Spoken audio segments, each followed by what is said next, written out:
আপনাদের সকলকে আমি একটি বিনীত অনুরোধ করতে চাই, করব সত্যি? আচ্ছা, কি সেই বিনীত অনুরোধ?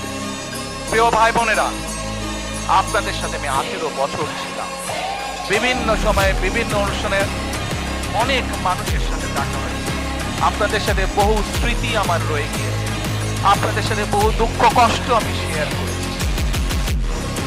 আপনারা বিভিন্ন সময় আমার বক্তব্যের শুরুতেই বলেছেন, যুক্তরাজ্য সহ বিভিন্ন দেশের প্রবাসী, বিশেষ করে যারা জাতীয়তাবাদী বাংলাদেশী জাতীয়তাবাদী রাজনীতিতে বিশ্বাস করেন, আপনারা বহু মানুষ বিভিন্ন সময় আমার পরিবারের দলের বিপদের সময় আমাকে মানসিকভাবে সাহস দিয়েছেন, সহযোগিতা করেছেন, সমর্থন জুগিয়েছেন। আজকে বিশেষ করে লন্ডনে যারা আছেন, বিশেষ করে তোমরা যারা ইয়াং আছো, ছবি তোলার জন্য পাগল হয়ে যাচ্ছ, প্রত্যেকের কাছে আমার একটি অনুরোধ, 25 তারিখে ইনশাআল্লাহ আপনাদের দয়া আল্লাহর রহমতে আমি দেশে ফিরে যাব। কিন্তু এখানে উপস্থিত, এই ঘরে উপস্থিত প্রত্যেকটি মানুষের কাছে আমার অনুরোধ, দয়া করে কেউ আপনারা এয়ারপোর্টে সেদিন যাবেন না, দয়া করে কেউ আপনারা এয়ারপোর্টে যাবেন না আপনারা।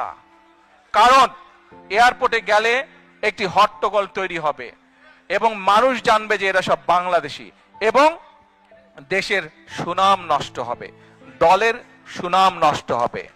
যারা এয়ারপোর্টে যাবেন না, যারা সেদিন এয়ারপোর্টে যাবেন না, আমার আজকের এই অনুরোধ যারা রাখবেন, আমি ধরে নিব তারা দল এবং সর্বোপরি দেশের সম্মানের প্রতি মর্যাদা রাখবেন।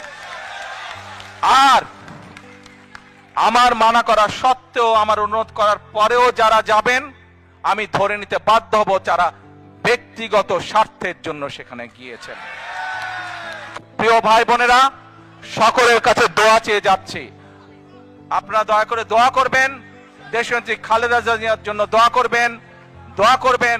আপনাদের সামনে যে পরিকল্পনা তুলে ধরেছি, আল্লাহ যাতে আমাকে তৌফিক দেন দেশ এবং দেশের মানুষের জন্য সেই কাজগুলো যাতে সম্পূর্ণ করতে পারি।